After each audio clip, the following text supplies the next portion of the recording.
Hello and welcome दोस्तों, फिर से आज एक नई मूवी को लेके आया हूँ। अगर आपकी हर एक इच्छा पूरी होने लग जाए, मतलब आप मांगो और बस पूरी हो जाए, ऐसे ही इनको भी एक रूम मिल जाती है जहाँ ये अपनी हर एक इच्छा मांगेंगे और वो एक झटके में पूरी हो जाएगी। तो देखते हैं इनका लालच कहाँ तक बढ़ता है। और इस मूवी को आप ज़रूर देखना। इस मूवी का नाम है द रूम, जो 2019 में रिलीज़ हुई थी। तो चलिए, मूवी की शुरुआत में हमें सीन और कैट दिखाए जाते हैं, जो कि दो कपल होते हैं। इन्हें एक घर मिल जाता है जो कि बहुत सस्ते दामों में मिला था।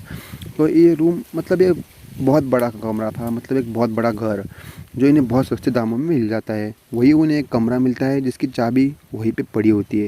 ये कमरा कुछ अलग ही होता है। और अपना हीरो जो होता है कैट, वो उस रूम को खोल देता है और वो देखता है, यार ये रूम में तो कुछ नहीं है, लेकिन होता है, अच्छा होता है। लेकिन वहाँ की लाइटों को कुछ प्रॉब्लम होती है, इसलिए वो एक इलेक्ट्रिशियन को बुला लेते हैं।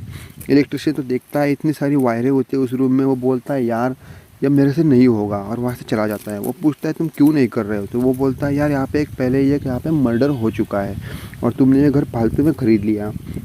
तो सैम ये बात सुन के थोड़ा सा सहम जाता है और बोलता है कोई दिक्कत नहीं है, मैं इस घर में रह लूँगा, कोई आत्मा वगैरह नहीं होती। वो गूगल पे सर्च करता है और देखता है कि हाँ, इस घर में सच में एक मर्डर हो चुका है पहले भी। वो सोचता है कि मैं इस इंसान से एक दिन जाके ज़रूर मिलूँगा।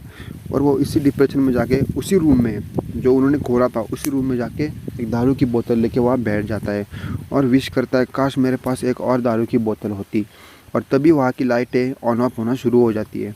बस देखना क्या था, उसके सामने एक दारू की बोतल प्रकट हो जाती है। वो वो हक्का बक्का रह जाता है, यार मैंने बस विश मांगी और ये पूरी हो गई। तभी उसकी पत्नी वहाँ पे आती है और देखती है कि सैम के यहाँ वहाँ बहुत सारी महंगी पेंटिंग पड़ी हुई है। तभी वो बोलती है सैम यहाँ इतना पैसा कहाँ से आया। वो बोलता है तुम एक काम करो, अपनी मन की कोई एक विश मांगो, देखते हैं पूरी होती है कि नहीं। वो बोलती है मुझे कुछ नहीं चाहिए, मुझे $1 मिलियन चाहिए। और बस उसका बोलना था, लाइट ऑन ऑफ हुई, देखा तो $1 मिलियन उनके सामने पड़े होते हैं। वो दोनों भी पागल हो जाते हैं, यार ये कैसे कैसे हो सकता है ये बस सोचना ही था। वो उस रूम से बहुत सारा अपने लिए सब कुछ मांग लेते हैं, दारू, पैसा, डॉलर्स, सोना चांदी, जो चाहिए वो। अपने सपने बहुत खुश रह जाते हैं दोनों भी उस रूम में।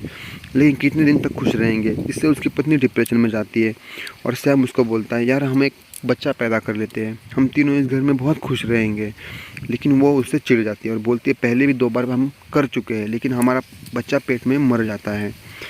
तभी सैम थोड़ी देर बाद बाहर जाता है और घूम के वापस आता है तो देखता है कि अबे इसके पास तो बच्चा आ गया। तो वो समझ जाता है कि इसने इस बच्चे को उसी विश रूम से मांगा है, जिसकी वजह से दोनों में बहस हो जाती है। और वो बोलता है कि इस बच्चे को तुमने जहाँ से लाया वही उसे वापस लेकर छोड़ दो, नहीं तो मैं तुमसे बात नहीं करूँगा। तभी वो उस बच्चे को उठाती है और उसी विश रूम में ले जाती है। लेकिन दोनों भी उस बच्चे को वापस नहीं दे पाते, क्योंकि दोनों का दिल उस बच्चे में आ जाता है। और वो सोचते हैं कि इस बच्चे को हम पालेंगे, बड़ा करेंगे और अपने साथ ही रखेंगे। लेकिन थोड़े दिन बाद वो उस सैम फिर से उसी सीरियल किलर के बारे में सोचता है कि ये मर्डर के बारे में, और सोचता है कि मैं उस इंसान से जाके मिलूँगा, आखिर इसका राज क्या है मुझे पता करना है। वो जाके उस इंसान से मिलता है। वो कुछ बोलता नहीं, लेकिन बस लास्ट में यही बोलता है कि उस रूम को जितने जल्दी हो सके छोड़ दो, तुम्हारे लिए वही अच्छा रहेगा। सैम इतनी बात करके पेट्रोल डालने घर जा रहा होता है।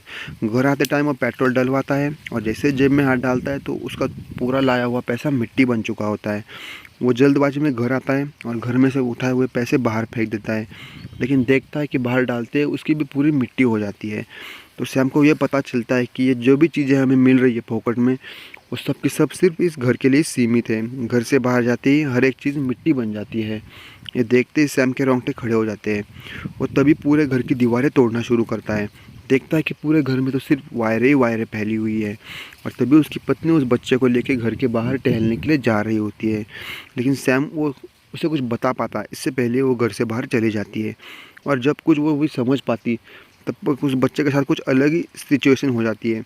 और जब तक घर के अंदर भाग के आती, तब तक उस बच्चे की एज, मतलब वो जब भी घर के बाहर जाएगा उसकी एज बहुत तेज़ी से बढ़ती है। और जब वो घर के अंदर उस बच्चे को लाती है, देखते हैं उसकी एज बहुत बढ़ चुकी है, बच्चा बहुत तेज़ी से बड़ा हो रहा है।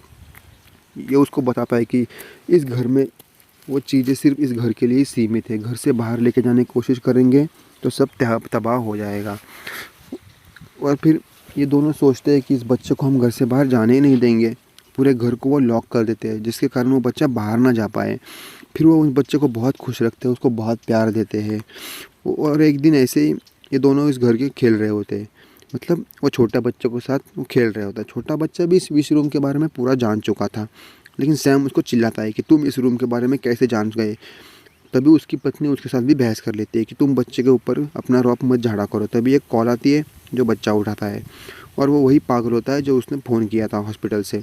वो बोलता है कि तुमने बहुत बड़ी गलती कर दी कि तुमने उस बच्चे को उस विश रूम से मांगा है, ये सबसे बड़ी गलती है। तो वहाँ से सैम बोलता है कि हमें क्या करना पड़ेगा उसकी एज रोकने के लिए। तो वो बोलता है कि जिसने भी उसको विश रूम से मांगा है उसको मरना पड़ेगा। मेरे भी माता पिता ने मुझे विश रूम से ही मांगा है, और मेरे भी माता पिता ने मेरे लिए जान दे दी, तभी मैं तभी उस घर से बाहर में ज़िंदा हूँ, और तुम्हें भी वही करना पड़ेगा, तभी आप तुम्हारा बच्चा भी उस घर से बाहर ज़िंदा रह पाएगा। ये दोस्तों ये कहानी बहुत मस्त है, आप एक बार मूवी देख लेना। ये सब होने के बाद ये सब बातें उसकी पत्नी भी पीछे सुन रही होती है। वो कहती है कि मैं अपनी जान दे दूँगी, लेकिन इस बच्चे को ज़रूर बचाऊँगी, लेकिन वो ये नहीं कर पाती, और वो फिर वापस घर आ जाती है। दोनों भी डिप्रेशन में होते हैं, सोचते हैं क्या किया जाए, लेकिन तभी वो सोचता है चलो सेक्स कर लेते हैं। सेक्स करते टाइम वो छोटा बच्चा बाहर से देख रहा होता है। उसको वो बिल्कुल पसंद नहीं आता कि कोई उसकी माँ के साथ ऐसा करे, और तभी वो बच्चा घर से बाहर भाग जाता है। और जब वो घर के अंदर आता है तब तक वो बहुत बड़ा हो चुका होता है, और उसके हाथ में एक गन भी होती है जो उससे मारना चाहता है सैम को। तभी उसकी माँ बीच में आती है और बोलती है बेटा ऐसा मत करो, ये तुम्हारे पापा है, आप तुम ऐसा नहीं कर सकते। और तभी उसका ध्यान भटका के छीना झपट में सैम उससे गन ले लेता है, और इसी छीना झपट में उसकी पत्नी नीचे गिर जाती है, जिसके सर पे चोट आने के कारण वो बेहोश हो जाती है। और जब उसको होश आता है तब उसके सामने सैम होता है और बोलता है उठो। तब उसकी पत्नी बोलती है वो बच्चा कहाँ है। वो बोलता है तो छीना झपट में उसको गोली लग गई और वो मर गया, और उसको मैंने बाहर फेंक दिया, वो मिट्टी बन गया है। ये सब होता है। तभी वो उसके पास आने की कोशिश करता है। वो उसको कहती है कि ये क्या, तुम अभी क्यों सेक्स करना चाहते हो, तुम पागल तो नहीं हो गए हो, इतना सब कुछ हो गया और तुम्हें सेक्स की पड़ी है। वो उसे दूर भेजती है, और तभी उसको पता चल जाता है कि ये सैम नहीं बल्कि वही बच्चा है जो विश रूम से अपना रूप बदल के वापस आया है। लेकिन वो उसके साथ ज़बरदस्ती करने की बहुत कोशिश करता है। यहाँ पे असली सैम को होश आ जाता है और वो देखता है कि यार मैं किसी अलग दुनिया में आ चुका हूँ। वो वहाँ की दीवारें तोड़ता है और फिर अपने ओरिजिनल वाले घर में आ जाता है, और वो उस बच्चे को पकड़ता है। वो बोलता है वो बच्चा कहाँ है।